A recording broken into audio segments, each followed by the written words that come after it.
The bull called the Alpha King a shiny fence post 3 seconds before the king fell into the mud.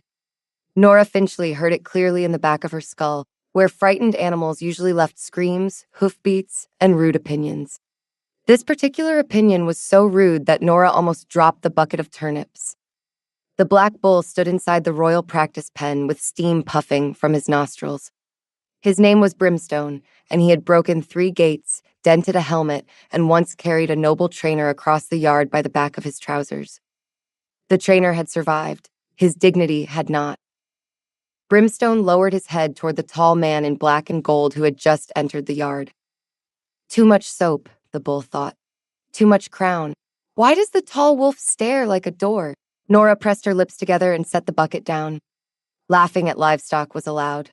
Laughing at King Dorian Ashvale, alpha of the Moonridge packs, ruler of the Western Valleys, and undefeated champion of the Harvest Ring, was probably treason. It was also becoming very difficult.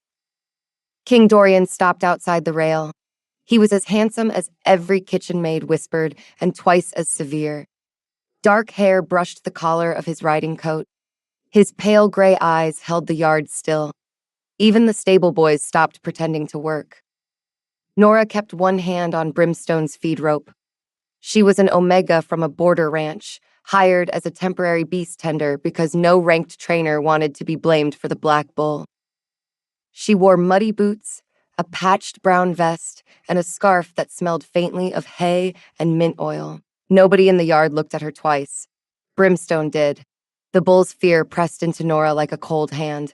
Red cloth, metal whips, men shouting, hands forcing his head down. The memories came in broken flashes, mixed with the smell of old sweat and bitter herbs. Then Brimstone looked at the king again. Fence post is moving closer. Nora lifted her voice before Dorian reached the gate. Your Majesty, please do not stand in front of him. The king's gaze shifted to her. It was the kind of look that made stronger wolves remember appointments elsewhere. You are the handler? The one he has not thrown into a tree, Nora answered. A guard behind the king coughed into his fist. Dorian opened the gate as if royal blood made wood less breakable. Then you may tell me why the council calls this animal unfit for the ring. Nora moved between him and the bull before she could stop herself. Every stable boy inhaled. Somewhere behind the tack room, a groom whispered a prayer that sounded very personal. He dislikes red capes, metal chains, direct eye contact, and alpha pressure, Nora said. So naturally, everyone keeps bringing him red capes, metal chains, direct eye contact, and alpha pressure. Brimstone huffed. Small hay woman understands basic thinking. Dorian looked past Nora to the bull. I have faced worse. I am sure worse was impressed, Nora said. Brimstone will not be. The king's mouth tightened. It was not a smile. It was the royal cousin of a smile, raised in a stricter household. He stepped around her. Nora felt the pressure before anyone else did. It slid through the yard, heavy and cold. The dogs under the grain cart whined. A horse struck the stable wall with one hoof. Brimstone's ears flattened. No, the bull thought. His fear slammed into Nora's chest. Stop, Nora warned. Do not push him. Dorian did not look away from Brimstone. His voice stayed calm. A beast must learn who holds command. Nora saw the bull's front hoof dig into the mud. She smelled the bitter tang of panic beneath his warm animal musk. He is not challenging you, she said. He is looking for a way out. Brimstone found one. The rail cracked like a snapped bone. Stable boys scattered. Guards shouted. Dorian moved fast enough to blur, his black coat flashing aside as Brimstone thundered past him. For one bright breath, the Alpha King looked magnificent. Then his polished boot landed in the drainage pit Nora had opened that morning. Mud swallowed him to the knee. His balance went. The King of Moonridge fell backward with a wet sound. Every servant in the yard discovered sudden interest in the sky. Nora caught Brimstone's rope and clicked her tongue twice. The bull skidded, tossed his head, and stopped 3 arm lengths from the fallen king. That was satisfying, Brimstone decided. Dorian lay in the mud with one arm flung out and his crown of authority sliding down his face in brown streaks. Nora looked down at him. She wanted to be wise. She wanted to be humble. She wanted very much to remain employed. I did mention the staring, she said. The king lifted his head. Mud dripped from his jaw. Did you also mention the pit? Nora kept her eyes on Brimstone, because looking directly at the king felt dangerous for several reasons. No, Your Majesty. I assumed the Alpha King watched where he stepped. Silence fell over the yard. Then one of the goats fainted. The goat had always been dramatic, but the timing was perfect. Dorian looked at the goat. The goat lay stiff beside the hay rack. Brimstone snorted so hard that mud rippled near the king's boot. Nora bent to check the rope knot because her face had begun to ache from not smiling. Behind Dorian's gray eyes, something old and wild stirred. Nora heard it as a second voice, lower than Brimstone's and far too pleased. She is brave, the king's wolf murmured inside him. And funny. Keep the muddy one near her. Nora froze. Dorian wiped mud from one cheek. Why are you staring at me now? Nora straightened too quickly. I was not staring, Your Majesty. I was assessing whether you needed a shovel. The wolf inside him gave a delighted rumble. Mate-shaped problem. Nora decided at once that the royal bullyard had become unsafe for her sanity. The council chamber smelled of beeswax, damp wool, and men who liked hearing their own voices. Nora stood at the end of the long stone room with hay on her skirt and mud on her sleeve. It was not her mud. She thought that deserved mention, but nobody had asked. Brimstone waited in the outer pen with 3 ropes, 2 wary grooms, and 1 goat who had recovered enough to look smug.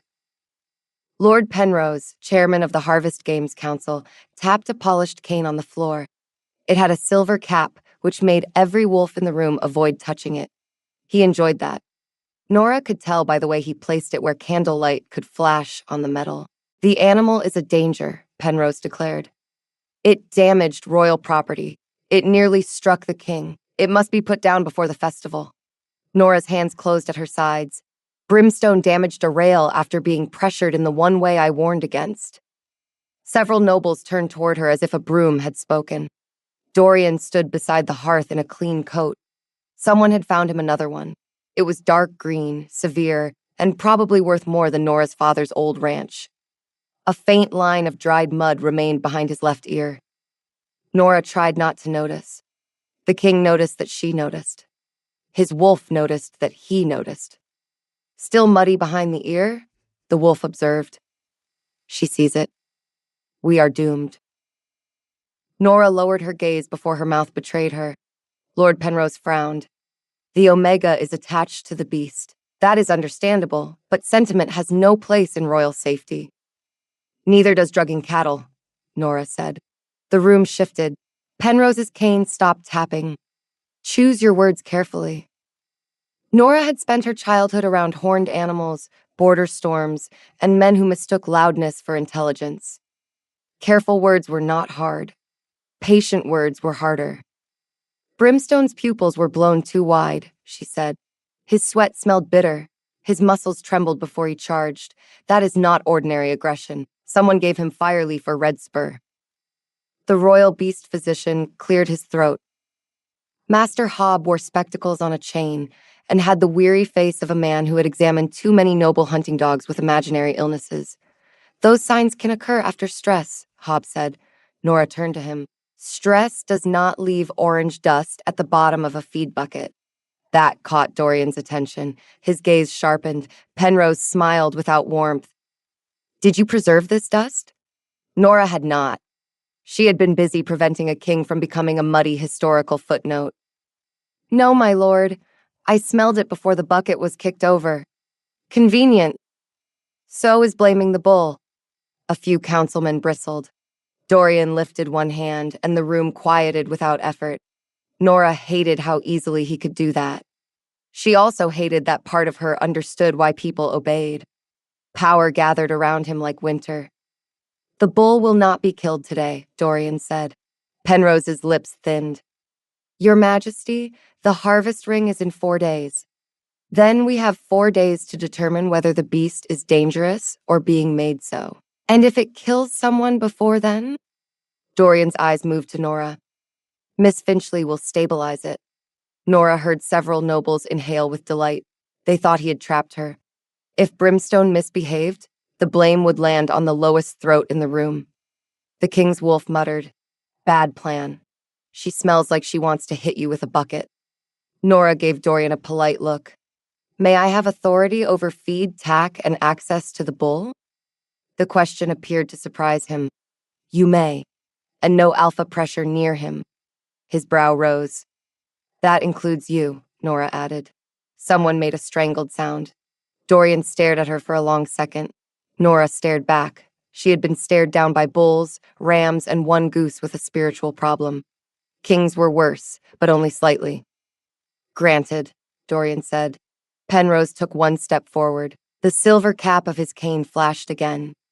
"Your Majesty, this indulgence makes the crown look weak." Dorian turned his head. Nothing changed in his expression, but the room grew smaller. "No," he said. "Killing a drugged animal because we cannot control our pride would make the crown look weak." Nora felt Brimstone's distant fear ease through the stone wall, as if the bull had understood tone more than words. Penrose bowed. It was exact, polished, and almost insulting. When the council dismissed, Dorian walked past Nora on his way to the side door. The scent of cedar soap and rain touched her senses. He paused close enough for her to see the mud behind his ear again. "Miss Finchley." Nora folded her hands. "Your Majesty, if you accuse my nobles of poisoning the royal bull, you will need proof. If your nobles stop poisoning him, I will need less proof." The king looked down at her. For one heartbeat, he was all cold authority. Then his wolf whispered inside him with disgraceful enthusiasm. "Ask if she has eaten. No. Ask if she likes mud. No, terrible. Why are we bad at this?" Nora coughed into her hand. Dorian narrowed his eyes. "Are you ill?" "Only surrounded." He almost smiled again. He almost smiled again. "Find your proof. I intend to. And keep the bull inside the pen." Nora glanced toward the courtyard, where Brimstone had begun licking mud off the broken rail with deep suspicion. "That depends," she said, "on whether anyone else tries to impress him." The king left before the wolf could say anything else embarrassing. Nora was grateful. She was not sure her face could survive another royal inner comment. By sunset, the entire lower castle knew 3 things. The Black Bull had tried to murder the Alpha King. The Alpha King had fallen into a mud pit. The Omega Beast Tender had survived, telling him to look where he stepped. By supper, the story had improved. According to the laundry girls, Nora had kicked the king into the mud herself. According to the kitchen boys, Brimstone had bowed to her afterward. According to the goat keeper, the goat had fainted because it saw destiny. Nora ignored all of it and carried warm mash to Brimstone's pen. The bull stood under the roofed shelter, his black hide shining in lantern light. He sniffed the mash, then looked at her. "No red. No red," Nora agreed softly. "No metal mouth. No chains. No tall wolf pretending not to be embarrassed. That may be unavoidable." Brimstone took a mouthful of mash and chewed with the solemn focus of an elder judge. Nora rested one hand on the gate. Her gift did not make animals speak like people all the time. Most days she felt fragments. Fear, pain, the green taste of good pasture, the sharp memory of a whip. When emotion ran high, words formed in her mind. They were often useful. They were also often rude. Her father had called it fear-hearing. "Animals remember what people want to forget," he used to say. Nora was 14 when a drugged bull killed him in the old ring at Ford's Crossing. The official report blamed sudden madness. Her father had written 3 letters before he died, warning that Red Spur was being used to make competitions more exciting. The letters vanished. So did the bucket from the animal's stall. Since then, Nora trusted animals, weather, and knots.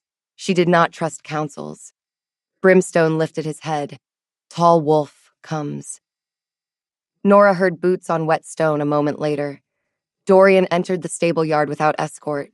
He had changed again, this time into a plain dark riding coat. It still looked royal because his shoulders insisted on it. He stopped outside Brimstone's range. That was new. Nora noticed. Brimstone noticed too. Fence post learned distance. Your Majesty, Nora said. Miss Finchley. Dorian looked at the bull, then at the feed shelves. I want to see his stores. Nora led him to the tack room. She lifted sacks, opened jars, and showed him the clean grain she had locked away. Dorian inspected everything without pretending to know more than he did. That also was new. Who had access before today? He asked. Council trainers, beast physicians, grooms, guards, noble sponsors, and anyone with enough rank to say they had a reason. Nora shut the tack room door with her hip and glanced toward the busy yard. That narrows it poorly. It is a royal stable. Poor narrowing seems traditional. His wolf laughed inside him. Dorian ignored it with the tight focus of a man ignoring a leaking roof during dinner. Penrose will not stop because I delayed him. No, he will become polite and worse. You know him? Nora closed a grain bin. I know the type. Men who call cruelty tradition usually own comfortable chairs. Dorian's face cooled. You dislike nobles. I dislike people who hurt animals and make omegas clean up the consequences. You think I am one of them? Nora looked at him then. The tack room was dim. Leather straps hung along the wall. Rain tapped the stable roof, soft and steady. The king filled the doorway too completely, and yet he stood careful now. He was not using pressure. He was waiting. I think you are used to being obeyed, Nora said. That can look like control from a distance. And close? The rain softened on the roof, and Nora chose the honest answer before caution could make it prettier. Close. It makes frightened things run out of places to stand. The words landed between them. Dorian did not defend himself. That made Nora uneasy. She had expected anger. Anger would have been easier. His wolf spoke low, no longer amused. She sees the door we keep closing. Dorian turned toward Brimstone's pen. The harvest ring began as a vow. Nora followed him out. So I was told. Werewolves were not always welcome in these valleys. The first Alpha King stood in a ring with a wild bull and did not kill it. He proved we could master our wolves without mastering every living thing by force. Then your nobles turned it into a contest of who can frighten cattle most beautifully. His mouth bent. This time the smile almost lived. You are not fond of court language. It wastes feed. Brimstone snorted from the pen. Small hay woman understands all waste. Dorian's gaze sharpened on the bull. What did he do? He agreed with me. You know that? Nora went still. She had been careful for years. Gifts made low-ranked people useful until they became threatening. Her father had taught her that too. Yet Dorian had already seen too much. He had seen her calm Brimstone after a charge. He had seen her read the feed. He had watched her answer a bull's fear before anyone else saw it. I hear pieces, she said. Fear. Memory. Sometimes words. Dorian said nothing. Nora lifted her chin. If that makes me unfit for your stable, dismiss me after Brimstone is safe. Why would it make you unfit? People dislike what they cannot command. The king looked toward the dark practice yard. Rain brightened the broken rail. He kept his hands relaxed at his sides, but Nora sensed restraint in him. Not weakness. Restraint. I dislike not knowing when I am being insulted by livestock, he said. Nora blinked. His wolf gave a delighted huff. Good. Admit the important wound. Brimstone swung his head over the gate. Tell tall wolf I am selective. Nora pressed 2 fingers to her brow. Brimstone says he is selective. Dorian's eyes lowered to the bull. I am honored. Not yet, Brimstone decided. He still smells like old rules. Nora did not translate that. The next morning, Dorian learned that being king did not protect a man from wooden cattle. Nora had dragged a training frame into the small sand yard behind the arena. It was a padded wooden bullhead mounted on a rolling base with blunt horns wrapped in straw. 2 stable boys controlled it with ropes from behind a screen. Both boys looked thrilled. Neither had ever expected to strike a king and be paid for it. Dorian arrived in a red ceremonial cloak. Brimstone saw him from the pen and made a sound like a door arguing with thunder. Nora crossed the yard and held out her hand. Cloak. Dorian looked down at her palm. No. Then training is over. The king does not enter the harvest ring dressed like a flower porter. Nora gave the red cloak a pointed look, then gave Brimstone's fence an even more pointed one.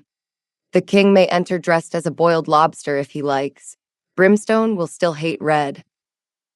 The wolf inside Dorian stirred. She called us a lobster. Courtship is going well. Dorian's face stayed icy. This cloak is a symbol.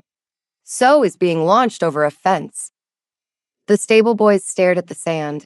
Dorian removed the cloak with the grim dignity of a man surrendering a province. Nora took it and handed him a plain gray training tunic. It belonged to old Master Hobb and smelled faintly of liniment. The king held it away from himself. It has no embroidery, he said. Neither does survival. He changed behind the screen. When he returned, the gray tunic made him look less like a statue and more like a very displeased man. Nora found that worse. Statues were easier to ignore. She showed him the stance. Feet light, shoulders angled, never square to the horns. Give the bull a path, then borrow that path one heartbeat later. Dorian watched with close attention. He learned quickly in theory. In practice, his body trusted speed more than listening. The wooden bull rolled forward. He dodged too late. The padded horn struck his thigh with a thump. Nora marked a line on a slate board. Dorian stared at the mark. What is that? The bull's score. It is a plank. Nora tapped the slate with the chalk. A plank that has defeated you once. The boys behind the screen made a sound that might have been rope strain or dying laughter. The wooden bull came again. Dorian moved faster this time, but he turned his shoulder too square. The horn tapped his ribs. Nora added a second mark. By noon, the slate held 11 marks. Dorian's hair had fallen loose over his forehead. Sand dusted one sleeve. His expression promised future consequences for carpentry. Nora handed him water. You are fighting the idea of being touched. I prefer not being struck by furniture. Brimstone is not furniture. The wooden bull creaked forward as if offended on behalf of its living cousin. The object currently humiliating me is. Nora glanced at the wooden bull. Only because Brimstone is taking the morning off. From the real pen, Brimstone's thoughts arrived with deep satisfaction. Wood cousin works hard. Dorian drank, then lowered the cup. You can hear him from here. Only when he feels strongly. And now? Nora looked toward the black bull, who was watching the practice yard with deep satisfaction. He admires the wooden bull's dedication. The king looked toward Brimstone. Of course he does. Training resumed. Dorian improved as soon as he stopped trying to win each movement.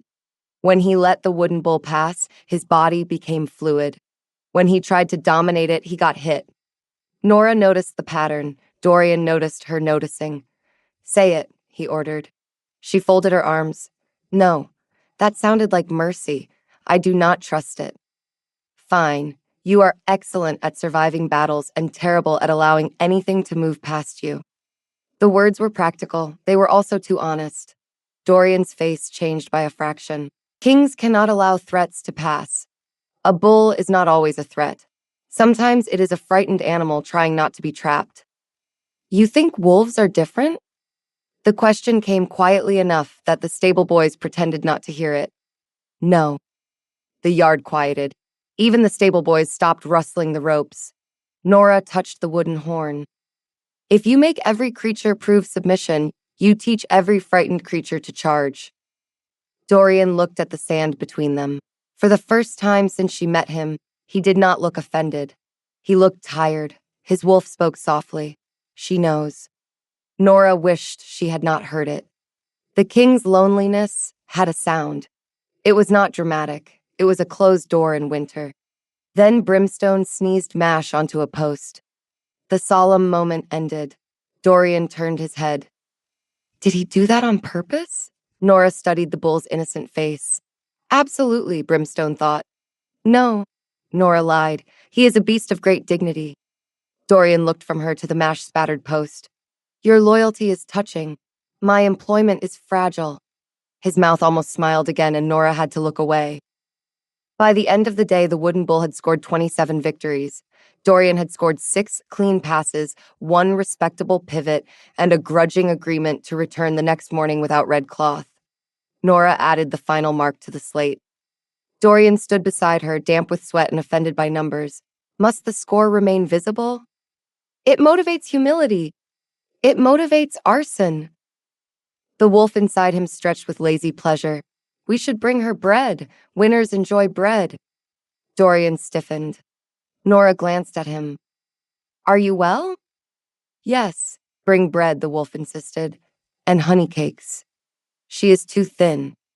Also, we want honey cakes. Dorian's jaw tightened.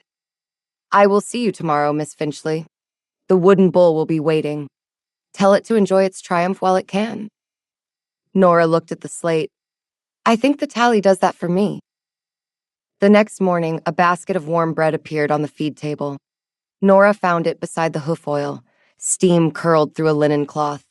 The bread smelled of butter, rosemary, and the palace kitchen, which meant someone had stolen it from breakfast before any countess could complain that the crust looked provincial. There was no note.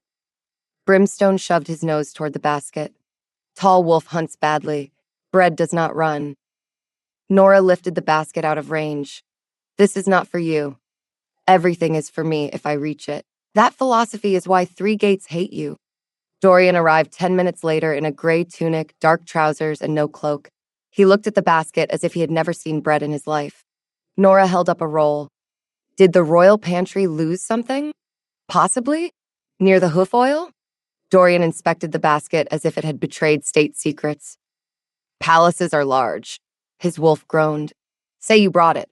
With words. Words are free. Dorian walked toward the practice yard. We should begin. Nora followed with the basket under one arm. You brought bread to a training session and refused to admit it. I authorized bread to be near the session. How generous of the crown. The first pass against the wooden bull was clean. Nora marked a small circle beside the previous day's tally. Dorian pretended not to care. His wolf cared loudly. Circle! We have earned bread.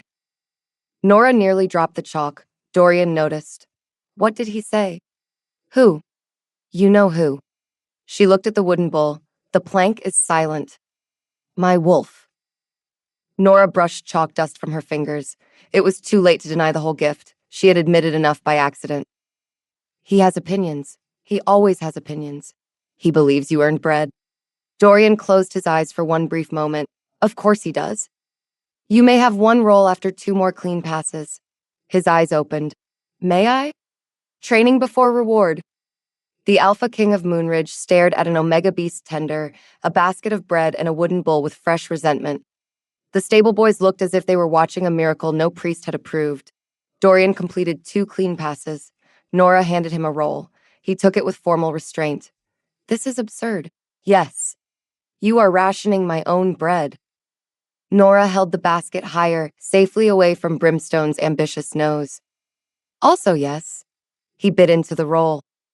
Butter softened the hard line of his mouth before he could stop it. Nora found herself looking at that line too long. Brimstone watched from the fence.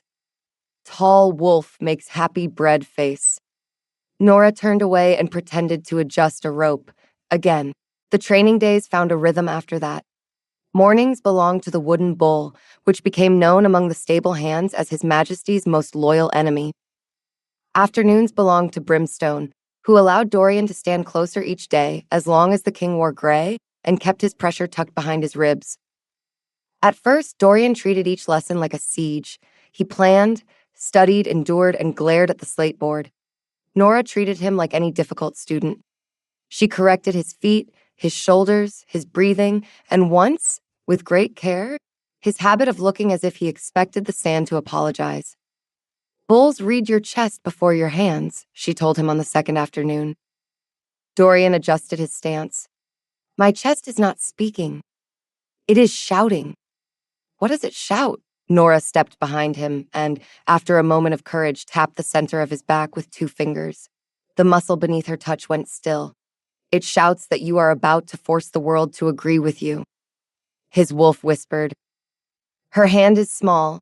Do not move. If we move, she may stop touching us. Nora snatched her hand back as if the gray tunic had burned her. Dorian turned. Did he speak? No. You are lying. Nora dusted chalk from her palm and refused to meet his eyes. Your wolf has no useful training notes. That sounds true. The wolf sounded wounded. We are full of useful notes. Note 1. Ask if she prefers bread or cakes. Nora walked to Brimstone with more speed than dignity. The bull had his own opinions about the training. He liked Nora's clicking rhythm. He tolerated Dorian's slower breathing. He distrusted all hats. He despised Lord Penrose's cane and made low thunder in his chest whenever the councilman visited the yard. Nora noticed. So did Dorian. Penrose came every afternoon with 2 other nobles and a scroll of concerns. The concerns changed. His smell did not. Lavender soap, old parchment, a faint, bitter tang beneath his gloves.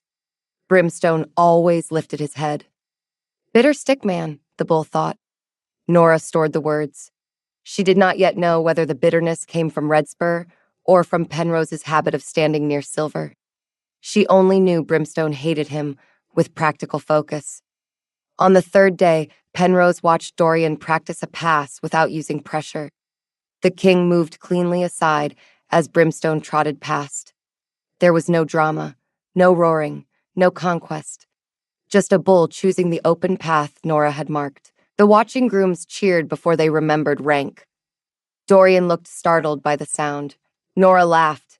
It slipped out before she could hide it. The king turned toward her. The late sun lit the dust around him. His hair had come loose again, and his sleeve was rolled to one elbow.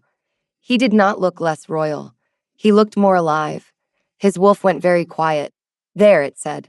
Nora felt heat climb her throat. Penrose's cane struck stone. A charming farm trick, but the harvest ring is not a pet show. Brimstone snorted. Bitter stickman is jealous of wooden cousin. Nora covered her mouth with her knuckles. Penrose's eyes narrowed. Something amuses you, girl? Dorian answered before Nora could. Lord Penrose, Miss Finchley is not here for your amusement. The words were calm. They still made the air tighten. Penrose bowed.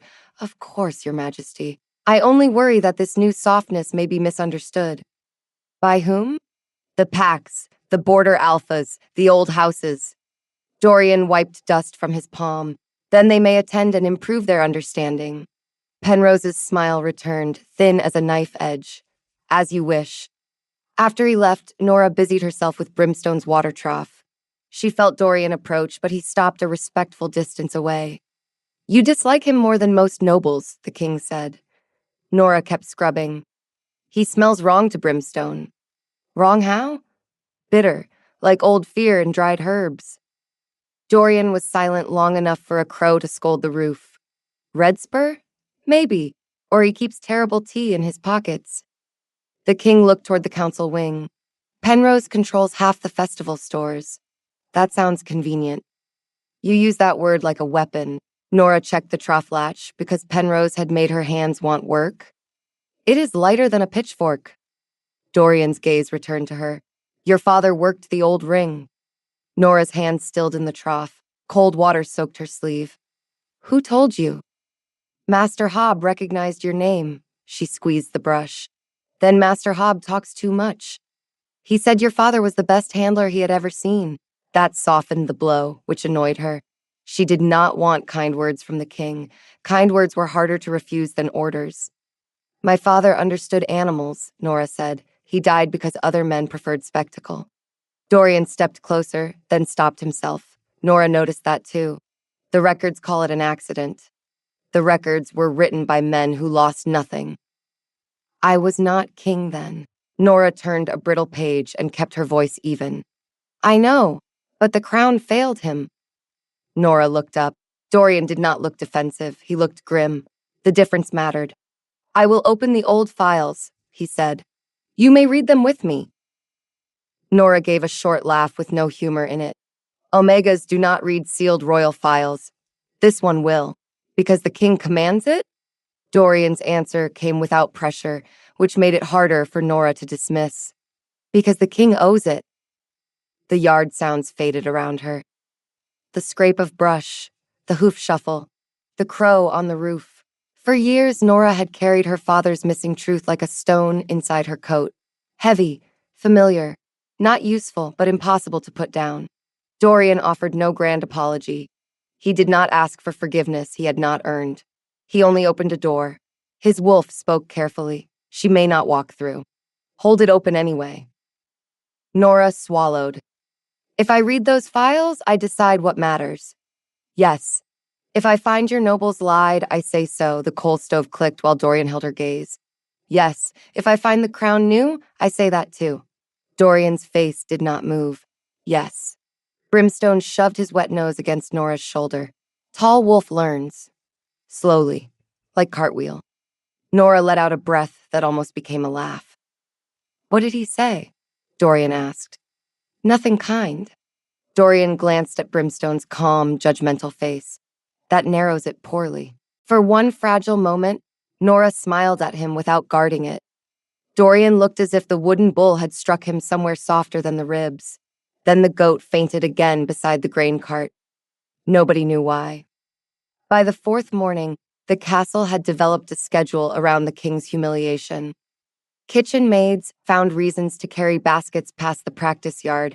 Grooms polished the same bridle for an hour. Two elderly laundresses sat on an overturned barrel and claimed they were mending harness straps, though neither held a needle. Dorian noticed the audience. Nora noticed Dorian noticing. Should I clear the yard? She asked. He looked at the wooden bull. No. If I cannot survive witnesses, Penrose has already won. His wolf gave a solemn nod inside him. Also, the gray-haired laundress brought plum cakes. Nora looked toward the barrel. One of the laundresses gave her a thumbs up. The day's lesson was the near pass. In the harvest ring, Dorian would need to let Brimstone cross close enough to lift the ribbon from his horn. It required timing, trust, and the ability not to look like a man bracing for death. Dorian had timing. Trust was newer. Nora tied a red cloth to the wooden horn, then thought better of it and replaced it with blue. Dorian watched. The actual ribbon is red.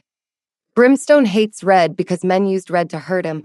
We start with blue, move to rust, then maybe red when he no longer wants to flatten everyone wearing it. The council will not change the ribbon color. Nora tied the safer cloth with a firm knot. The council also thinks a silver-capped cane is a personality. A stable boy dropped a rope. Dorian's shoulders moved once. Nora suspected it was a suppressed laugh. His wolf was less disciplined. She noticed the cane. Marry her immediately. Nora almost choked. Dorian's eyes narrowed. He said something. He admires my attention to detail. That is not what he admires. Nora turned to the wooden bull. First pass. The boys pulled. The wooden frame rolled. Dorian pivoted, reached, and missed the cloth by a handspan. Nora marked the slate. He looked offended. That was not a defeat. It was not a victory. There are degrees.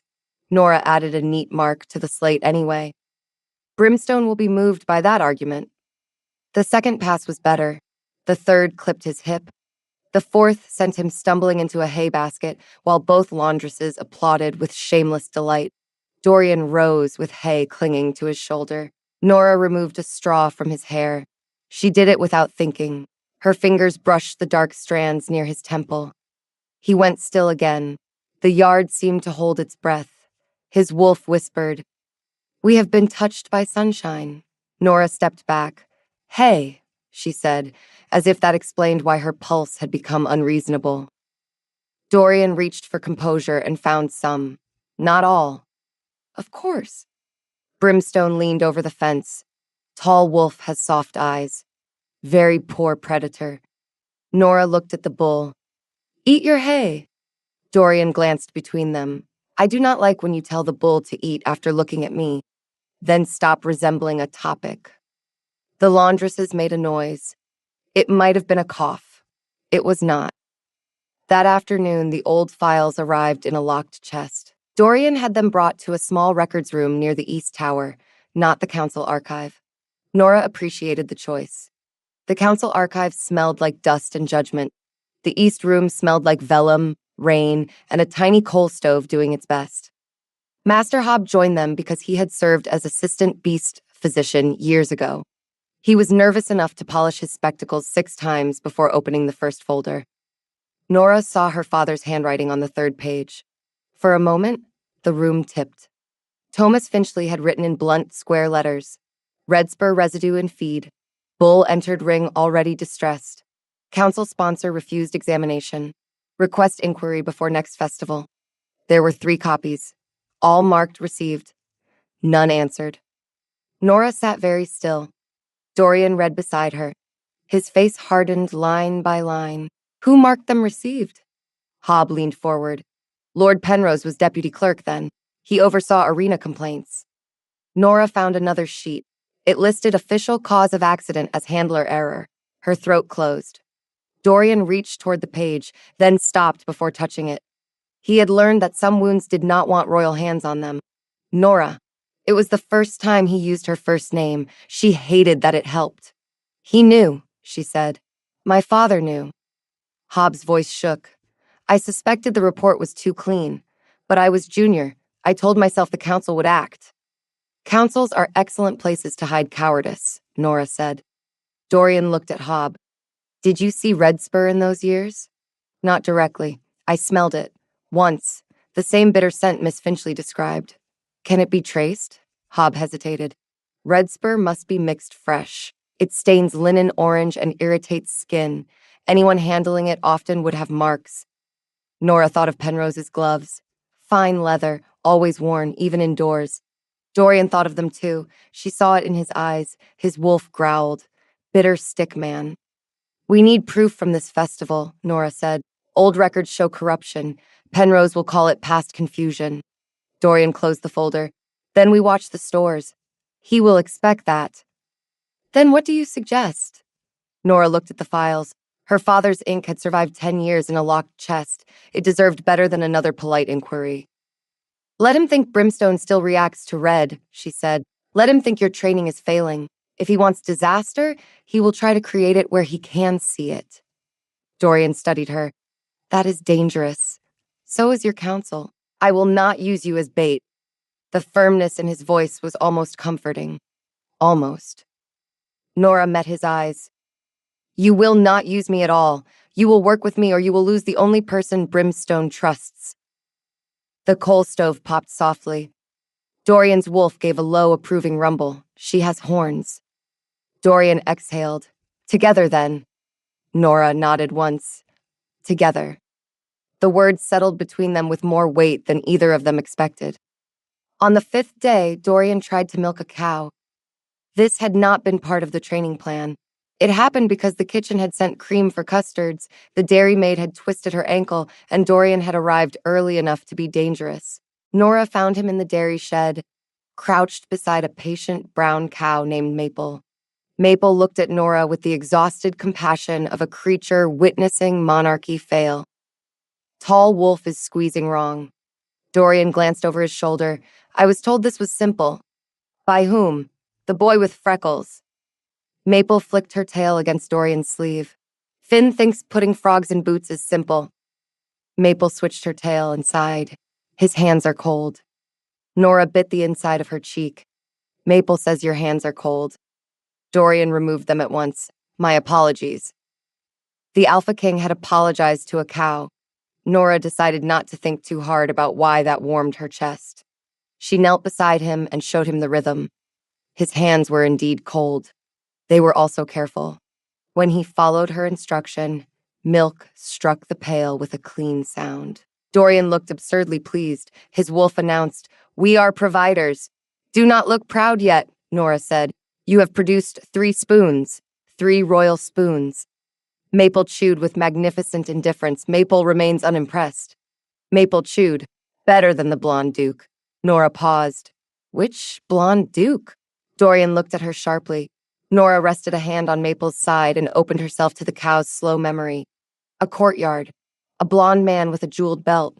Not Penrose. Younger. Laughing as he waved a red cloth near Brimstone's pen 2 nights ago. Another man behind him. Gloves. Bitter smell. The image faded. Dorian had gone still. What did you see? A blonde duke teasing Brimstone 2 nights ago. Penrose nearby. I need a name. Lord Casterly, Penrose's nephew. Nora wiped her damp hand on her skirt. Of course he has a nephew. Most villains do. It spreads responsibility. Nora looked at him. Dorian's face remained solemn, his wolf preened. We made a joke. Did she like it? Ask her if she liked it. Nora stood too quickly. We should check the south feed shed. Dorian rose after her. You are avoiding my excellent political observation. I am preserving it by not answering. Cruel. Nora moved toward the feed shed before his smile could become distracting. Efficient. They found nothing in the south feed shed except clean oats, 3 suspiciously fat mice, and Finn's missing boot. One mouse told Nora that bitter men came through the east gate after moonrise. Unfortunately, mice described all people taller than a bucket as giants, so this narrowed little. Still, the clues arranged themselves. Penrose had old access. Casterly had recent contact. The feed stores were too watched now, which meant the next attempt might come during the festival itself. That evening, Dorian walked Nora back to Brimstone's pen. The castle bells rang for supper. The air smelled of roasted onions, wet earth, and warm animal hide. Brimstone stood with his head lowered, while Nora checked his eyes. The bull had allowed Dorian within 6 paces. That was progress. Dorian looked pleased and tried to hide it. Brimstone noticed. Tall wolf glows when not chased. Nora smiled. You heard him, Dorian said. Maybe. Brimstone crunched a turnip as if the answer mattered to no one but himself. You smile at the bull more than at me. The bull admits when he wants turnips. That made Dorian look at the bucket with absurd seriousness. I can admit wanting turnips. Do you? Dorian looked at the bucket. No. Then the bull remains ahead. His wolf sighed with theatrical despair. We are losing to a horned vegetable enthusiast. Nora laughed. It was quick and bright. Dorian stopped walking. She looked back. What? Nothing. But it was not nothing. The king's expression had changed in a way she did not know how to name. Softer was too small a word. Hungry was wrong. Lonely, perhaps, but no longer closed. Dorian looked away first. Tomorrow is the last full training day. Yes. Are you afraid? Nora turned toward Brimstone. The bull breathed warm air over her sleeve. She thought of her father's files. She thought of Penrose's gloves. She thought of the arena filled with nobles waiting for either an animal or a king to fail. Yes, she said. Dorian nodded. So am I. She had not expected that. Kings were allowed anger. They were allowed command. They were allowed solemn speeches and cold silences. Fear looked different on Dorian because he did not offer it to be comforted. He placed it between them like a tool they might both need. Nora rested her hand on the fence. Not of Brimstone. No. Dorian looked across the darkening yard. I am not afraid of being gored. I am afraid of failing where everyone can see. His wolf was silent. Nora understood then that his wolf had not been joking all the time because it was foolish. It joked because Dorian did not know how to let pain breathe. Failure will not ruin your crown, she said. Hurting the innocent so you never look weak will. Dorian's gaze returned to her. No one spoke. Brimstone chewed a turnip with the emotional depth of a temple bell. Then the bull thought, good hay, woman. Tall wolf should keep her. Nora closed her eyes. Brimstone has ruined the moment. Dorian's mouth curved. This time it was a real smile, small and private. What did he say? He praised my wisdom.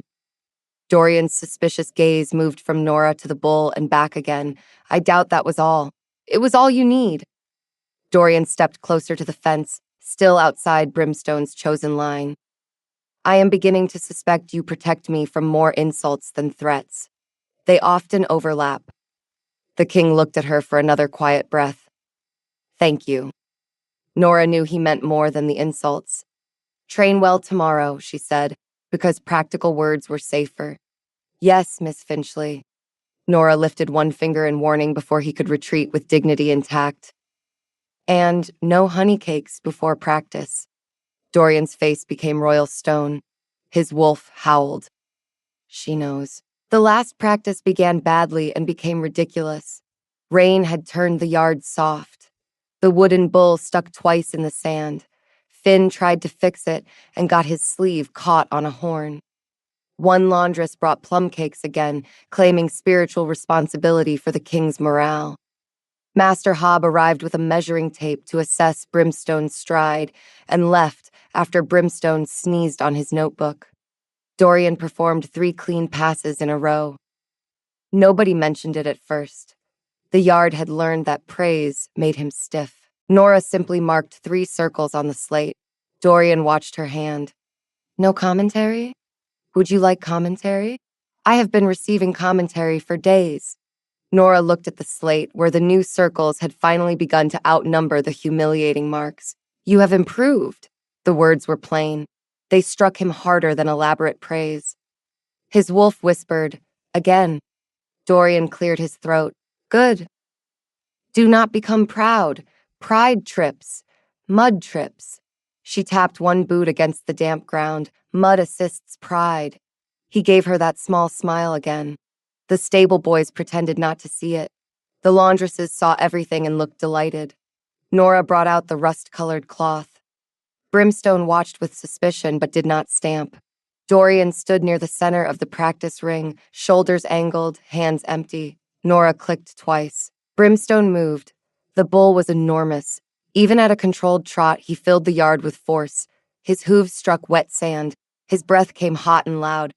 Nora felt his mind flicker, not fear now, but memory. Old red, old pain, new gray wolf, small hay woman, open path. Dorian did not press. He let Brimstone come. At the last breath, he turned. His hand rose and took the cloth from the practice ring attached to Brimstone's horn. No force, no snatch, no panic. The yard erupted.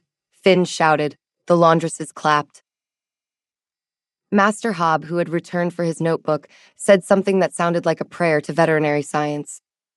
Brimstone stopped and tossed his head. Acceptable, the bull thought, for a tall wolf. Nora felt her eyes sting, which was inconvenient and probably caused by hay dust. Dorian walked toward her with the rust cloth in his hand. He looked flushed from exertion, but not wild. Controlled, present, alive. He held out the cloth. Your student survived, he said. Nora took it. Your teacher remains cautiously optimistic. Only cautiously? You still cannot milk Maple. Dorian accepted the judgment with the grave restraint of a man before a hostile court. A separate discipline. A humbling one. His wolf murmured, Ask her to stand with us tomorrow. Dorian's fingers flexed once at his side. He did not ask in the wolf's clumsy way. He found his own. Tomorrow, in the ring, I would like you near the gate, he said, not hidden in the stables, not as a servant waiting to be blamed. As my handler. Nora felt the yard turn quiet again. The offer meant danger. It meant attention. It meant nobles would see her face and remember it when they wanted someone to punish. It also meant Dorian had chosen not to pretend her work was invisible. The council will hate that, she said. Yes. The simple answer left no place for courtly pretending. Penrose may use it against you. He will try. Nora tightened her grip on the rust cloth. If something goes wrong, they will blame me first. Dorian's eyes held hers. Then I will answer first. Nora wanted to step back from the warmth in her chest. She wanted to distrust it. She had trusted few people since her father died, and most of them had hooves. Brimstone nudged the fence. Small hay woman should stand where she can see. That settled it more than royal promises. I will stand near the gate, Nora said, but you will follow my signals. Dorian inclined his head. Yes. Even if the council shouts. Yes. His attention stayed on her, not on the watching yard. Even if your pride objects. My pride has spent a week losing to lumber. It is quieter now. The wolf inside him added, It is not quieter. We are simply distracted by her mouth. Nora choked on air. Dorian's eyes sharpened. What did he say? Training is over, Nora said. Miss Finchley. She stepped back toward the tack room with the rust cloth clutched to her chest. Your wolf is not invited to official strategy. That bad? His expression turned far too interested. Worse. Personal. The king looked pleased, which was not the reaction she had hoped for. Nora should have known the palace would punish success with ceremony. By late afternoon, a junior steward arrived with a tray, a wax tablet, and the frightened expression of a man carrying news that might bite. He announced that the council wished the Alpha King to attend the pre-festival blessing in full ceremonial dress. The king was also expected to inspect the ring animals and greet the visiting packs. After that, he would stand beside the council while Lord Penrose explained tradition to people who had already heard it every year of their adult lives. Dorian looked at Nora. Nora looked at the gray training tunic, the mud on his boots, and the faint straw still clinging to his sleeve. "Absolutely not," she said. The steward blinked. "I beg your pardon? He cannot go." Dorian's brows lifted with slow danger. "Miss Finchley, you have 3 bruises, 2 weak turns, and 1 habit of stiffening when men with canes talk at you."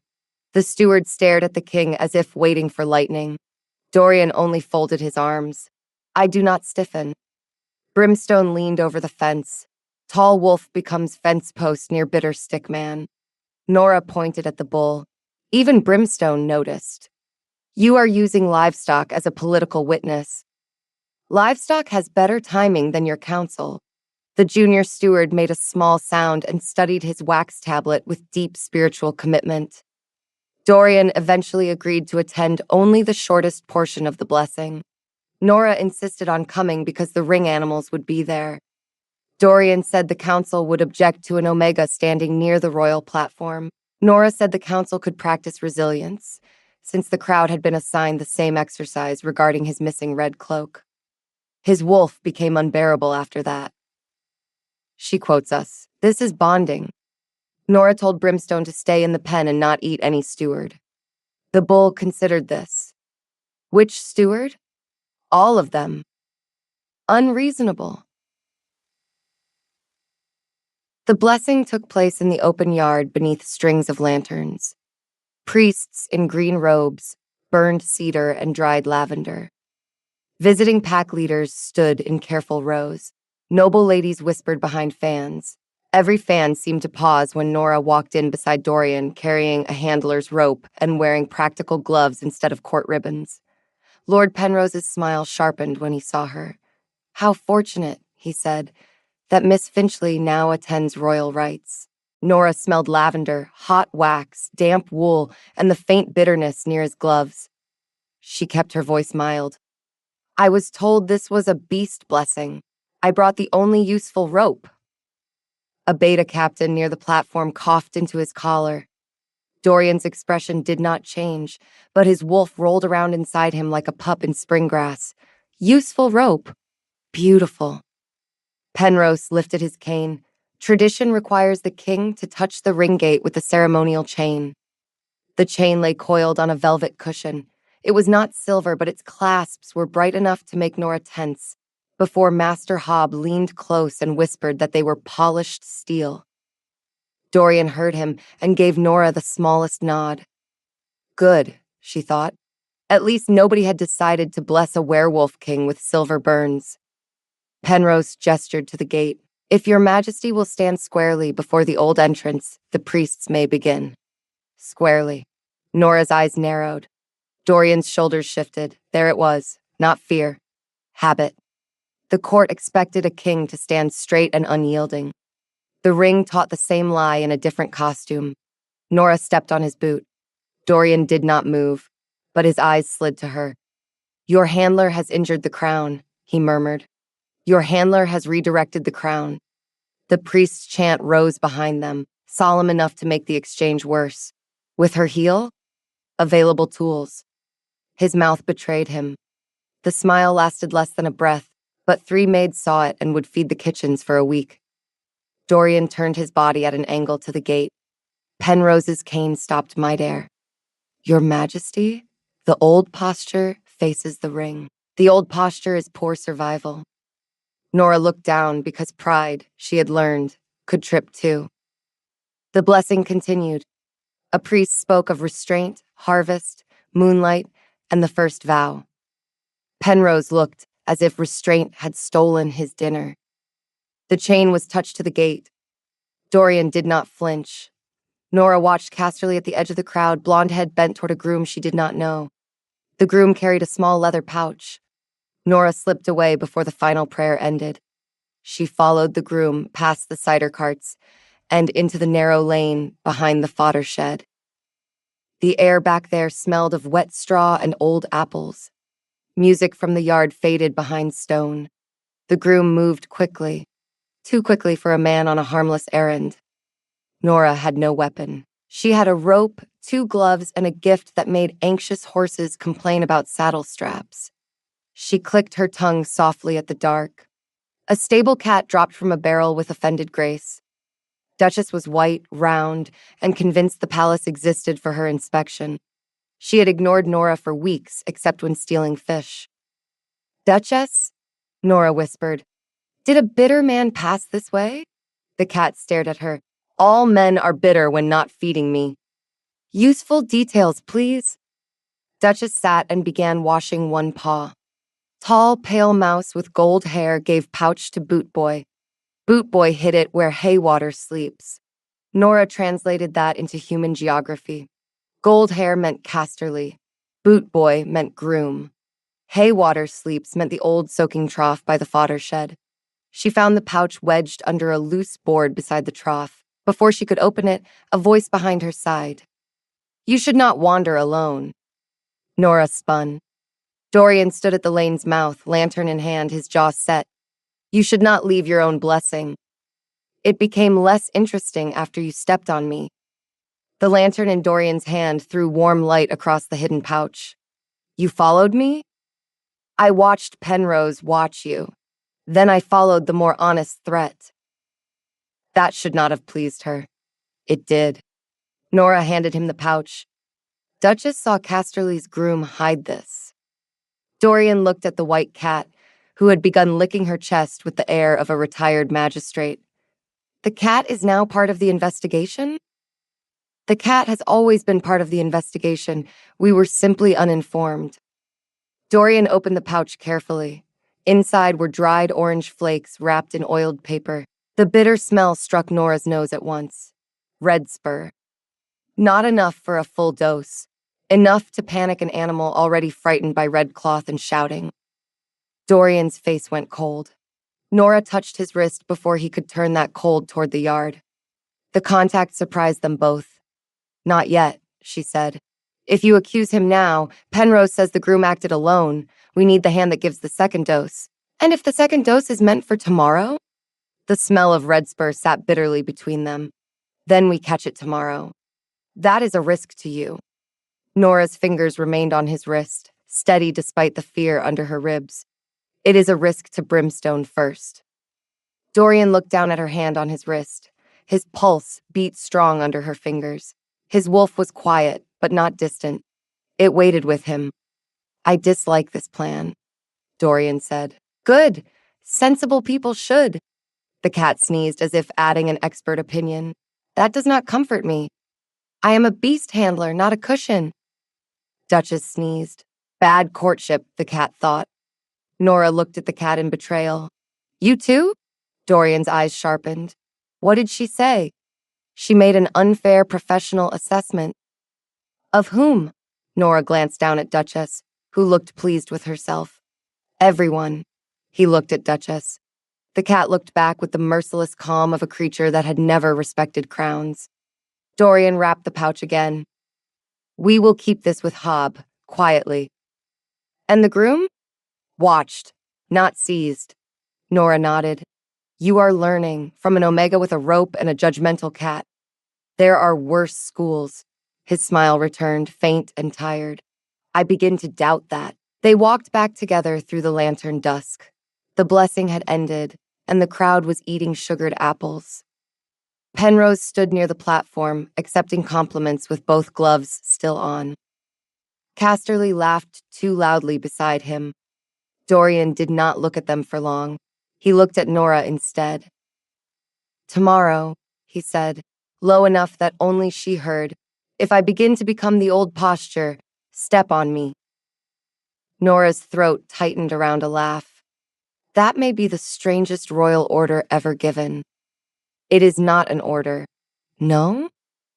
Dorian looked at the ring gate instead of at the watching nobles. A request. The difference warmed her more than the lanterns. Then yes, Nora said. If needed, I will step on the Alpha King in front of the entire realm. His wolf exhaled with bliss. Love. Nora's face went hot. Dorian noticed. Of course he did. He said something. Your wolf is tired. Dorian's skeptical look followed her all the way to Brimstone's pen. That was not tired. Then he should sleep. They reached Brimstone's pen to find the bull chewing on one of the old red banners that had been removed from the arena. Nora stopped. Where did you get that? Brimstone chewed solemnly. Bad cloth. I make smaller. Dorian looked at the ragged banner, then at Nora. Should we stop him? Nora watched Brimstone grind another royal emblem into damp threads. No, she said. This may be the most honest blessing of the day. The king laughed quietly beside her, and for a few breaths, the coming danger stood outside the circle of lamplight. The night before the harvest ring, Nora did not sleep. She sat in Brimstone's stall with a lantern turned low and her father's old leather notebook open on her knees. She had brought it from the border ranch wrapped in oilcloth. Most pages held sketches of hoof angles, feed mixtures, and blunt advice. Never punish fear. Never trust a quiet gate. Never stand where a rich fool tells you it is safe. Nora touched the last line. You would have liked this castle, she whispered. So many rich fools. Brimstone lay on the straw, massive and black, one ear turned toward her. Old hayman? My father. Good hands? The best. The bull's memories shifted. Not his own now, but the shape of her grief reflected through her gift. Animals did that sometimes. They took human sorrow and returned it simpler. Warm hand gone, gate empty, herd changed. Nora wiped her cheek with the back of her wrist. No cry, Brimstone thought. Tomorrow, we kick bad sticks. We are not kicking anyone. Maybe little kick. No. Tiny kick. Sleep. He huffed, but his breathing slowed. Nora closed the notebook when footsteps approached. She knew Dorian's pace now, quiet for a large man, too, even when he was troubled. He stopped outside the stall. May I enter? No Alpha King in her life had ever asked that before. Yes, she said. He stepped in without pressure. Brimstone lifted his head, decided the king was not currently a red cloak disaster, and lowered it again. Dorian carried a small bundle. I brought something. Nora raised an eyebrow. If it is bread, your wolf needs new tactics. It is not bread. The wolf muttered. It should have been bread. Dorian unwrapped a pair of leather gloves. They were plain, soft, and reinforced along the palms. No silver buckles. No bright dye. Practical. For tomorrow, he said. Nora stared at them. These are too fine for stable work. Then use them for saving kings from cattle. That is also stable work lately. He held them out. She took them because refusing would have been cruel to the careful silence he had wrapped around the gift. The gloves fit. Of course they did. The man had probably interrogated 3 tailors and a glovemaker with the gravity of a border treaty. His wolf sighed happily. Hands safe. Good. Nora flexed her fingers. Thank you. Dorian looked away first. There is more. More gloves? No. He took a folded paper from his coat. An order. If anything happens tomorrow, no council member may detain you, dismiss you, or place blame without my direct hearing. Nora read the seal. It was real. Her throat tightened again. You think something will happen. I think Penrose has lost patience, and you still plan to enter. The lantern flame trembled in the damp air. Yes, because the packs need to see you brave? Dorian was quiet. Brimstone breathed deep in the straw. Rain ticked softly on the roof. No, he said, because they need to see me choose something other than force. Nora looked at him then. This was the moment when some women in songs would feel fate wrap around their hearts. Nora felt something quieter, something warmer, like a gate opening from the inside. You listened, she said, poorly at first. His mouth softened, and the old stall seemed warmer for it, spectacularly poorly. His mouth curved. I fell in mud. You also argued with a wooden bull. It began the argument. Brimstone opened one eye, would cousin innocent. Nora laughed under her breath. Dorian's smile faded into something more honest. If tomorrow goes badly, stay out of the ring. No. Nora. The sound of her name made Brimstone lift one ear from the straw. You asked me to stand where I can see. I cannot do that, and promise to stay out. His hands closed slowly. I do not want you hurt because of my crown. Then do not make it only your crown. She folded the order and tucked it inside her vest. Make it Brimstone's life, my father's truth, and the first decent harvest ring in years. Dorian looked at her as if she had placed a hand on the locked door inside him. His wolf spoke softly. We are hers if she asks. Nora heard it. Dorian seemed to feel it because his breath changed. She did not answer the wolf. She was not ready for that door, not on the night before danger. Instead, she lifted the gloves. I will wear them. Good. But if you bring honey cakes tomorrow, I will confiscate them. Dorian's shoulders eased. You have become comfortable threatening your king. Training produces confidence, insolence. Nora picked up the empty mash bucket and gave him a look over its rim. Accuracy. Brimstone sighed loudly. Flirt quieter. Bull sleeping. Nora turned scarlet. Dorian's gaze moved to Brimstone. I understood that one from tone. Good night, Your Majesty. Dorian, he said. The name stood between them. Nora had called many animals by name. Names mattered. They changed a creature from a problem into a presence. Good night, Dorian, she said. He left the stall with the careful dignity of a king who had not just been told by a bull to flirt quieter. The harvest ring woke before dawn. Vendors filled the outer yard with carts of cider, roasted nuts, meat pies, and sugared apples. Musicians tuned pipes near the west gate. The festival ring admitted only adults and ranked apprentices. The stands filled with merchants, farmers, visiting alphas, betas in bright work coats, and omegas, who clustered near the lower benches where they could leave quickly if noble tempers soured. Nora noticed all of it while checking Brimstone's feed. The fresh mash smelled clean. Oats, turnip, salt, a little mint, no bitterness. Still, Brimstone shifted uneasily. Too many eyes. I know, Nora whispered. Too much red. The arena was full of banners. Red ribbons hung from the rails because tradition had poor listening skills. Nora had argued for rust. Penrose had argued for heritage. Dorian had ordered most banners replaced, but the official ribbon on Brimstone's horn remained red by council law. It was their one concession to avoid alerting Penrose too early. Nora hated it.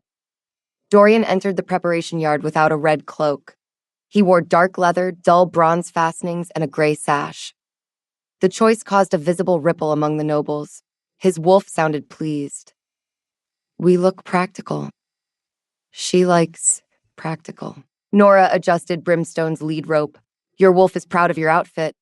Dorian stopped beside the pen. Noted. I am also proud of your outfit. That caught him. It was a small compliment. It should not have mattered. Yet Dorian's face softened before he locked it away. Thank you, he said. Brimstone snorted. Tall wolf preens. Nora gave the bull a warning look. Master Hobb hurried over with a tray of calming herbs. Final check, eyes clear, breath steady, pulse high but not dangerous. Nora nodded. She touched Brimstone's neck and listened beneath his warm hide. His fear was real but manageable. She heard old memories circling, but not the harsh, broken rhythm of Red Spur. He can enter, she said. Penrose appeared at the gate like a well-dressed bad omen.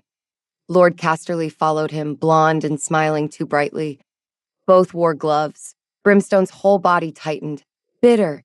Nora's hand paused. Dorian saw it. His gaze went to Penrose. The councilman bowed. Your Majesty, Miss Finchley, how reassuring to see the beast still standing. Animals often stand when not poisoned, Nora said. Casterly laughed. Border humor. Dorian looked at him. Was that meant to be charming? Casterly's laugh died alone. Penrose's eyes flicked over Dorian's plain clothing. The crowd expected the royal cloak. Then the crowd will learn resilience. Symbols matter. Dorian glanced at Brimstone, whose ears had already flattened at the nearest red banner. So does not being gored for fabric. Nora admired the sentence. Dorian's wolf admired it more. We made another joke. Very strong, she should kiss us after the ceremony. Nora tightened the lead rope until her glove creaked. The horn sounded. The first competitors entered before the king. Noble alphas performed their passes with bright capes, polished boots, and enough swagger to exhaust the sun. Some were skilled, some were lucky. One shouted at his bull until it stopped from confusion, then bowed as if he had invented courage. Brimstone watched from the holding tunnel. Noisy calves. Nora stroked his neck. Yes. Dorian stood on her other side. What does he think of my rivals? He believes they are young cattle. Insult or compliment? Nora watched one noble alpha bow as if his boots had conquered the arena. Mostly anatomy. Dorian's mouth twitched. Then Brimstone's breath changed. It happened fast. One moment he was tense but clear. The next, his muscles trembled under Nora's hand. His pupils widened. A bitter scent rose from his mouth. Nora's stomach dropped. Red. Pain. No gate. No gate. No gate. Stop the entry, she said. Dorian turned to Master Hob. Check him. Hob leaned close, then recoiled. Red spur, but the feed was clean. Penrose's voice carried from behind them. The king's turn cannot be delayed. The crowd will think he is afraid. Nora spun on him. Someone dosed him after the final check. Penrose lifted his brows, a serious accusation from a nervous handler. Brimstone slammed one hoof against stone. The tunnel shook. The crowd roared for the king. Dorian looked at Nora.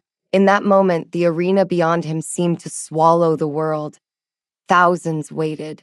Nobles watched for weakness. Omegas watched from the lower benches with careful faces. Penrose waited with his silver-capped cane and his clean gloves. If I withdraw, he claims cowardice, Dorian said. If you fight Brimstone, you prove him right. The holding tunnel shook as Brimstone struck one hoof against stone. Yes. The answer came without hesitation. Nora's fear shifted. It did not vanish. It made room for trust. Dorian stepped into the ring with empty hands. The crowd's cheer faltered. He carried no weapon. He wore no red cloak. He did not release alpha pressure. He looked powerful enough to frighten the stone, but he stood at an angle, as Nora had taught him, leaving the bull a path. Penrose's voice cracked across the royal box. The ribbon must be taken! Dorian did not look at him. Nora led Brimstone to the gate. The bull's mind battered hers. Red. Whip. Down. Hurt. Run. She pressed her forehead for one breath against his hot neck. I hear you. There is a gate. There is always a gate with me. Brimstone shuddered. Small hay woman? Yes. She released him. Brimstone exploded into the ring. The ground shook, dust rose. The crowd screamed with delight and fear. Dorian stood still until the last possible moment, then turned aside. Brimstone thundered past him, close enough to brush his sash. Dorian did not grab the ribbon. The crowd booed. Nora knew why. The first pass was not for winning. It was for showing Brimstone that the king would not trap him. Dorian tapped his bronze wrist guard twice. The sound carried through the ring. Nora had chosen it because Brimstone knew rhythm better than commands. Tap. Tap. Brimstone circled. The second pass came faster. Dorian moved again, smooth and controlled. No pressure. No red. No roar. Brimstone's fear flickered. Tall wolf opens path. Nora breathed. Penrose leaned toward Casterly in the box. Casterly slipped one hand under his cloak. Nora saw the motion because Maple had shown her the jeweled belt. Because Brimstone knew the bitter smell. Because men who thought Omegas invisible forgot that invisible people watched everything. Dorian, she shouted. The short dart flashed from the box. It was not silver. Penrose was too clever to use silver where wolf healers would smell it at once. The dart was bone and thorn, dark with red spur. It struck the sand near Brimstone's foreleg and burst into powder. Brimstone screamed. His mind became fire. No gate, no gate. Kill the red. Break the pain. He charged the side rail, straight toward the lower benches. Nora moved before thought could slow her. She snatched the rust training cloth from Hobbs' hands and slipped through the handler gate. The arena seemed enormous from inside. Hooves hit the ground like drums. Heat and dust slammed her face. The crowd noise became a single animal roar. Dorian saw her and changed direction at once. Nora, left! His voice came from across the ring, clear and sharp, not a command to stop, a warning, a partner's call. Nora trusted it. She cut left. Brimstone's horn passed close enough to tug her sleeve. Dorian crossed behind the bull, fast as shadow, and struck his wrist guard. Tap, tap. Brimstone swung toward the sound. Nora flicked the rust cloth low, not high. High cloth challenged. Low cloth guided. Her boots slid in sand. The new gloves held the fabric tight.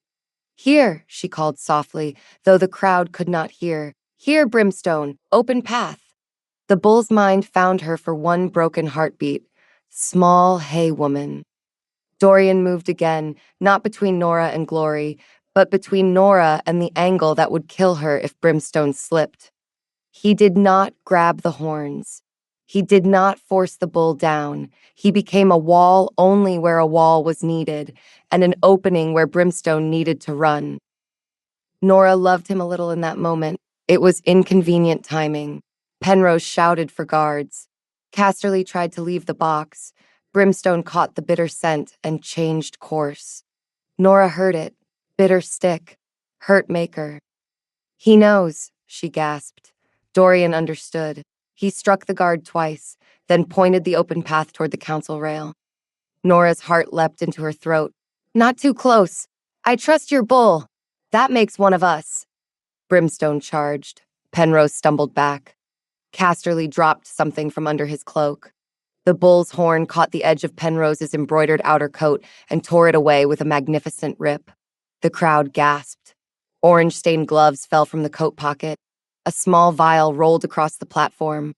2 thorn darts followed, clattering on the wood. For one perfect breath, nobody moved. Then, Brimstone stood below the royal box with Penrose's expensive coat hanging from one horn like a defeated banner. Bad cloth removed, the bull thought. Nora bent over, hands on knees, and started laughing. She could not help it. The sound came out breathless and wild. Dorian reached her side, scanning her for injury with a face so grim it almost ruined the comedy. Are you hurt? Nora shook her head and pointed at the bull. Dorian looked. Penrose's coat slid down Brimstone's horn and landed in the dust. The Alpha King closed his eyes. His shoulders shook once. The crowd saw their king trying not to laugh. Then they saw Lord Penrose standing in his shirt sleeves, with orange-stained gloves at his feet and a face like curdled cream. The lower benches laughed first. Then the grooms, then the merchants. Then half the arena thundered with laughter so loud that even the nobles could not smother it. Brimstone tossed his head. I win ribbon? Nora wiped tears from her eyes. Yes, you enormous menace. You win everything. Dorian heard her tone and looked down at the bull. What did he ask? Whether he won the ribbon. Dorian walked to Brimstone slowly. The bull watched him. The red ribbon still hung from one horn, bright and hated. Dorian did not snatch it. He held out his hand below the horn, palm open. May I? The arena quieted. Brimstone breathed over his fingers. Nora felt the bull's fear tremble, then settle. Tall Wolf asks. Tall Wolf opens gate. Brimstone lowered his head. Dorian untied the ribbon and dropped it to the sand. He did not raise it in triumph. He placed one hand against Brimstone's broad forehead and bowed his own head for one heartbeat. When he turned to the stands, dust streaked his face and his gray sash hung crooked. He looked less polished than any king in a royal portrait. He looked better. The harvest ring was not founded to teach wolves how to frighten beasts, Dorian said, his voice carried without a shout. It was founded to prove that strength without restraint is only hunger wearing a crown. Nora stood near Brimstone, still breathing hard. The bull leaned into her shoulder with enough weight to make her brace. Dorian's gaze found her before he continued. Today, an Omega handler saw what my council would not see. She protected the beast they condemned. She trained the king they meant to shame. She preserved the vow this ring forgot. Penrose tried to speak. 2 guards took him by the arms. Casterly had already gone pale enough to match the dust. Dorian looked toward the royal box. Lord Penrose and Lord Casterly will answer for the use of Red Spur. The old files will be reopened. Thomas Finchley's death will be named honestly. Nora's breath caught. Around the arena, people murmured her father's name, not as error, not as blame, as a man wronged. Dorian lifted the discarded red ribbon from the sand. From this day, the harvest ring changes. No weapons, no drugging, no forced wolfing, no scoring for blood or broken animals. Handlers of any rank may serve as judges if they have skill enough to keep beast and wolf alive. The upper stands froze. The lower benches erupted. Brimstone huffed against Nora's shoulder. Good. More turnips for judges. Nora laughed again, softer this time. Dorian turned toward her, and the crowd followed his gaze. Nora felt thousands of eyes settle on her patched vest, her muddy boots, and the new gloves on her shaking hands. The old fear rose. Low-ranked people survived by being useful, then forgettable. Public attention could warm like sun or burn like a brand. Dorian did not call her forward. He did not make a display of her hand. He simply inclined his head to her in front of everyone. It was not a king rewarding a servant. It was a partner acknowledging a partner. Nora bowed back because her knees needed something to do. His wolf whispered, "We are done pretending." Nora heard it and looked away before her face betrayed her completely. The days after the harvest ring were chaos wrapped in paperwork. Penrose denied everything until Master Hobb produced stained linen from the council supply room. Casterly blamed Penrose. Penrose blamed tradition. And tradition, being unable to hire a lawyer, remained silent. Dorian reopened the old files. Thomas Finchley's report was read into the public record. The official cause of his death changed from handler error to unlawful red spur use and council negligence. Nora cried in the records room after everyone left, with Brimstone's torn red ribbon folded in her hand. Dorian found her there. He did not enter at once. He stood in the doorway and waited until she looked up. "May I sit?" he asked. Nora wiped her face. "You are king. Chairs fear you." "Chairs have learned little from the wooden bull." She laughed weakly. It helped. He sat across from her, not beside her, leaving space. He wore another plain coat. The court complained about his recent interest in plain coats. Nora suspected he enjoyed that. "The new report will be copied to Ford's Crossing," he said, "and to every ring archive in the realm. Thank you." The words felt too small for the weight they carried. It should have been done years ago. "Yes." He accepted the answer. No defense. No speech about how hard kingship was. Nora respected him more for that than any apology. The coal stove clicked. Outside the narrow window, the festival banners were being taken down. Most of the red cloth had vanished. Someone had replaced the main arena flag with deep green and gold. Dorian looked at the folded ribbon in her hand. "What will you do now?" Nora had asked herself the same question all night. Part of her wanted to return to the border ranch. Part of her wanted to stay near Brimstone, near the ring, near the reforms she had demanded. A dangerous part of her wanted to stay near Dorian. "Work," she said. "There is more damage to undo. I want to appoint you Royal Keeper of the Ring Beasts." The title hung in the room like a saddle too large for the hook. Nora stared at him. "That sounds invented." All titles were invented by someone. Usually someone with cleaner boots. Dorian looked at her muddy hem with deliberate seriousness. "The boots are not required." She folded the ribbon tighter. "If you appoint me because of what happened in the ring, the nobles will call me your pet Omega." Dorian's face darkened. "They will regret it. That is exactly the problem." He stilled. Nora made herself continue. "If every insult against me becomes an insult against your pride, then I am still standing in your shadow. I want the work. I want authority over animal care, feed checks, handler training, and ring rules. I do not want to be a symbol you protect because you feel guilty." Dorian listened. His wolf, for once, stayed quiet. "What do you want from me?" he asked. The question was simple. It was also brave. Nora looked at the man across from her. Not the muddy king. Not the student defeated by wood. Not the alpha who could silence a room. The man who had learned to ask a bull permission before touching a ribbon. Professionally? Professionally first. Nora unfolded the list she had written before dawn. A written charter. Independent authority. Master Hobb as medical witness. 2 Omega handlers and 2 Beta handlers admitted to the first judging class. Feed stores moved out of council control. Dorian nodded. Done.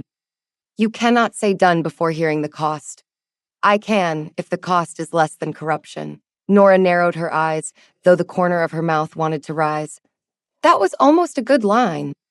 Almost? His shoulders straightened with wounded royal pride. It needed fewer king shoulders. His mouth curved. Then his gaze softened. And personally? Nora's heartbeat became difficult. She could have looked away. She did not. Personally, I do not want a proposal tied to a title. Dorian absorbed that with a slow breath. I was not going to propose today, he said. Your wolf was. His eyes closed.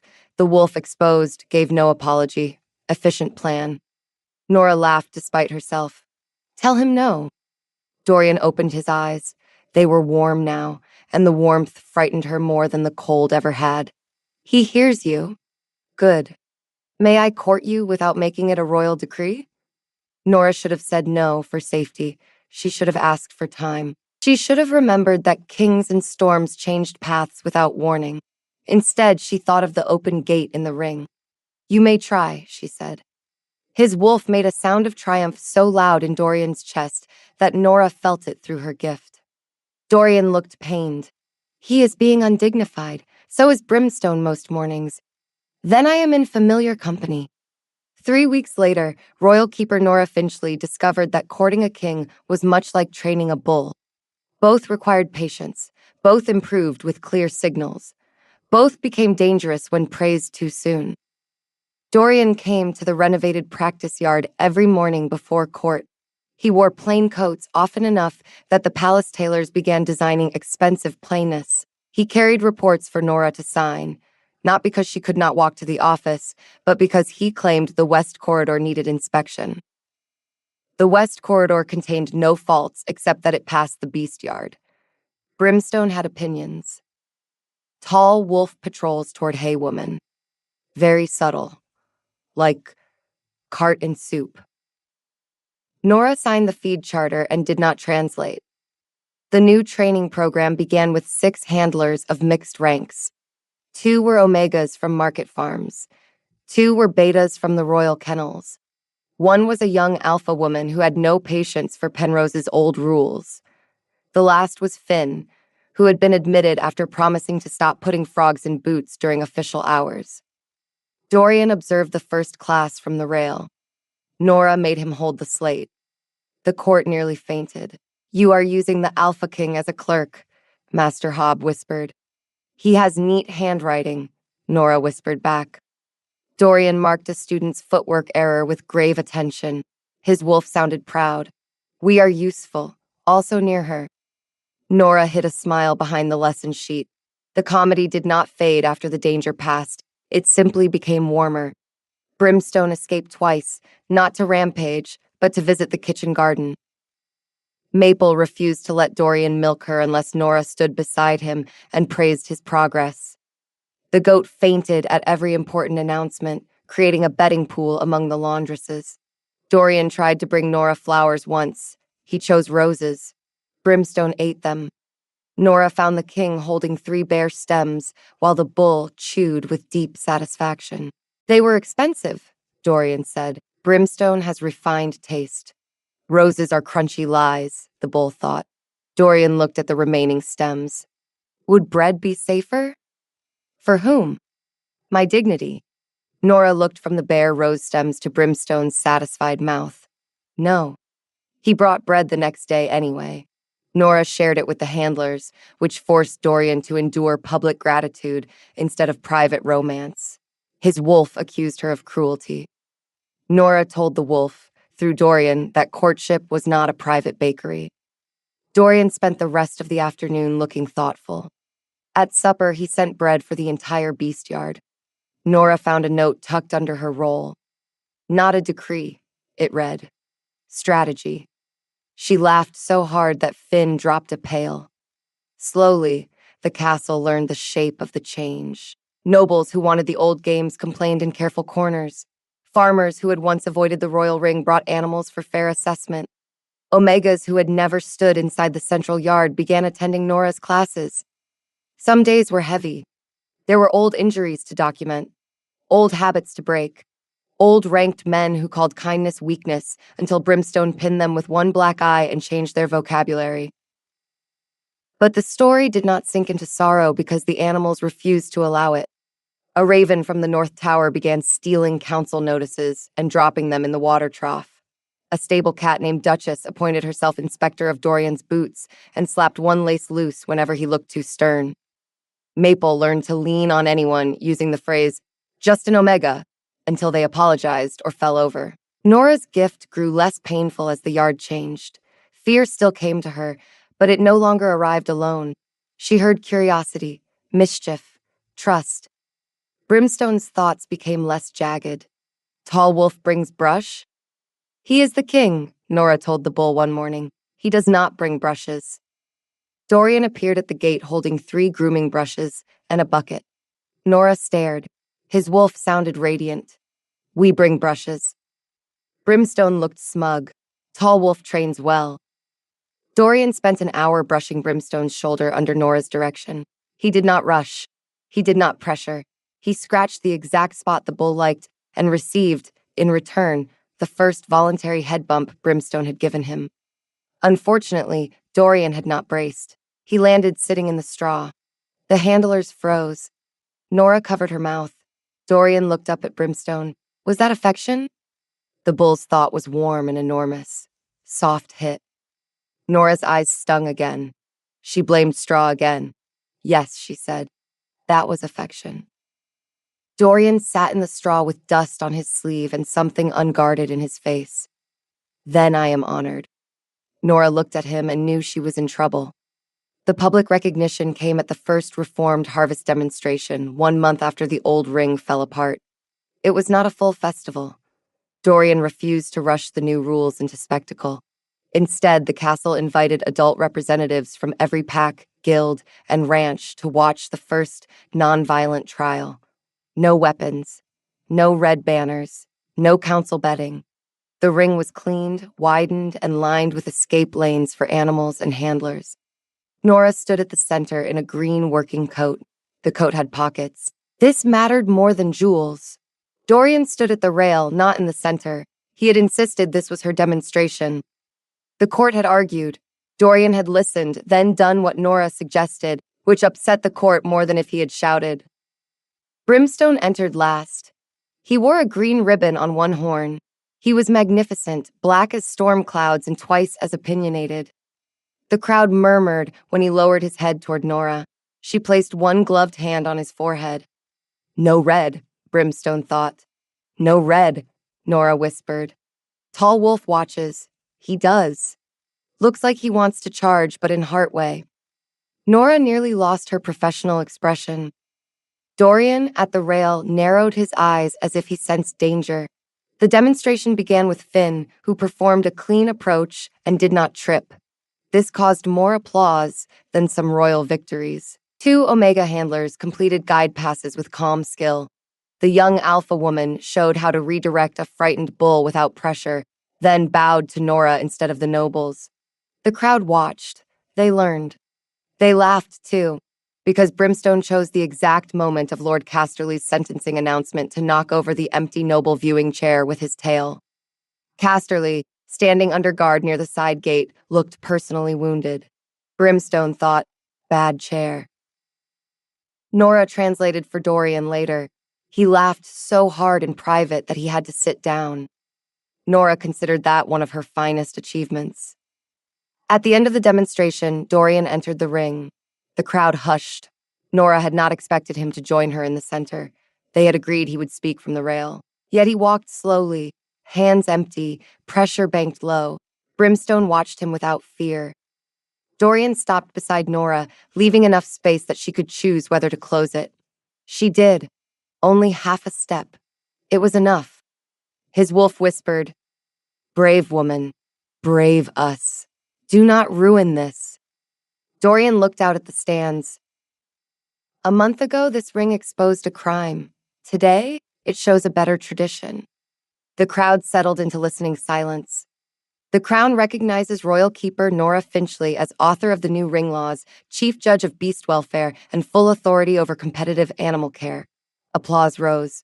It began in the lower benches and spread upward. Nora felt it move through her like weather. Dorian waited until the sound faded. I also recognized something as a man, not as a decree. Nora's heart stopped behaving. He turned toward her, not toward the crowd. That mattered. He was not performing at her. He was letting others witness what he had already chosen. Nora, I have been commanded by bulls, defeated by lumber, judged by cows, and corrected by a goat with delicate nerves. The goat, placed safely outside the ring for morale, fainted at once. The crowd laughed. Dorian's mouth curved, but his eyes stayed on Nora. Through all of it, you taught me that strength is not the power to make every living thing bow. It is the courage to leave a gate open. You saw the worst habits of my crown and did not flatter them. You saw the lonely parts of me and did not use them against me. Nora's vision blurred. Brimstone stood behind Dorian, listening with suspicious softness. I love you, Dorian said. His voice carried, steady and warm. Not because fate dragged you to me, not because politics require it. I love you because I choose you, and because you make me want to be worthy of being chosen back. The ring went silent enough to hear the banners move. Dorian did not reach for her. He did not demand an answer before the crowd. He only stood there, public in his feeling and private in his patience. Nora had planned many speeches in her life.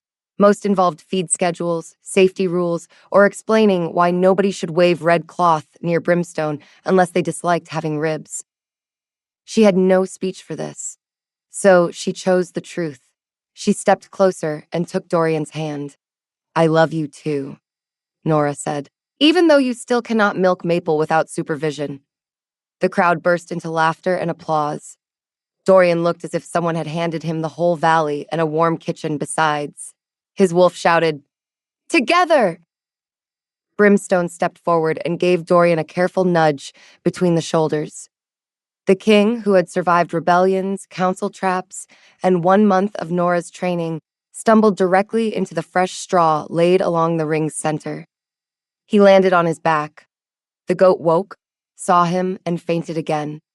Nora covered her face with both hands. Brimstone. The bull looked innocent. Too slow, he thought. Dorian lay in the straw, staring up at the golden sky. A few pieces clung to his dark hair. The entire arena waited to see if the Alpha King would rise in fury. Instead, he laughed. It began low. Then it broke open, warm and helpless. The sound rolled through the ring, and the crowd joined him because there was no fear in it. Nora knelt beside him, still laughing. Did you watch where you were going this time? Dorian looked up at her with straw on his shoulder and love plain in his eyes. Yes. And? Your bull believes my courtship required acceleration. Nora brushed straw from his hair. He may be right. Dorian caught her hand gently and kissed her gloved knuckles. It was soft, public, and still somehow private because he looked only at her. Brimstone snorted. Good. Finally. Nora smiled down at the man she had taught to step aside, listen, and laugh at himself. You know, Your Majesty, this means Brimstone will take credit for our entire romance. Dorian sat up, keeping her hand in his. He may have earned some of it. Do not encourage him. Too late. The bull lifted his head as if accepting applause. Nora looked around the ring. She saw Omegas standing in the lower benches with tears and grins. She saw handlers clapping with rough hands. She saw nobles forced to applaud reforms they had mocked. She saw Master Hob polishing his spectacles again, though there was no dust on them. She saw the goat on its side, undefeated by consciousness. Most of all, she saw Dorian beside her, not above her, not in front of her, beside her, covered in straw and smiling like a man who had finally found an open gate. The old harvest ring had asked wolves to prove they could control beasts. The new one proved something better. It proved that a king could be strong enough to listen. It proved that an Omega could stand in the center and be believed. It proved that a frightened bull could become a judge of character, even if his methods involved mud, stolen roses, and occasional assault by affection. That evening, after the crowd left and the ring lamps glowed amber in the dusk, Nora and Dorian walked Brimstone back to the royal beast yard together. The bull moved calmly between them. His green ribbon bobbed on one horn. Crickets sang near the walls. Somewhere in the dairy shed, Maple lowed with the patience of a teacher expecting tomorrow's failure. Dorian's hand brushed Nora's. This time, she took it. No crowd cheered. No council objected. No goat fainted, though Nora suspected it would have tried if present. Dorian looked down at their joined hands. Is this allowed under your training rules? Only after consistent improvement. And have I improved? Nora considered him with grave care. You no longer smell like arrogance and expensive soap. What do I smell like now? She leaned closer, 'cause she could. Cedar, hay, warm bread, rain on stone, a little straw from his fall. Progress, she said. His wolf sighed with deep satisfaction. We smell like hers. Nora squeezed Dorian's hand before the blush could reach her ears. Brimstone glanced back. Slow wolves, he thought, but good herd. For once, Nora translated every word. Dorian smiled into the dusk. Tell him the herd agrees. Nora did. Brimstone accepted this with a lordly toss of his head, then tried to eat the edge of Dorian's sash. Romance, Nora decided, would require supervision. Luckily, she was very good at that. Thank you for listening. If this story made you laugh, hit that like button and subscribe so you never miss our next story. We'll see you in the next one.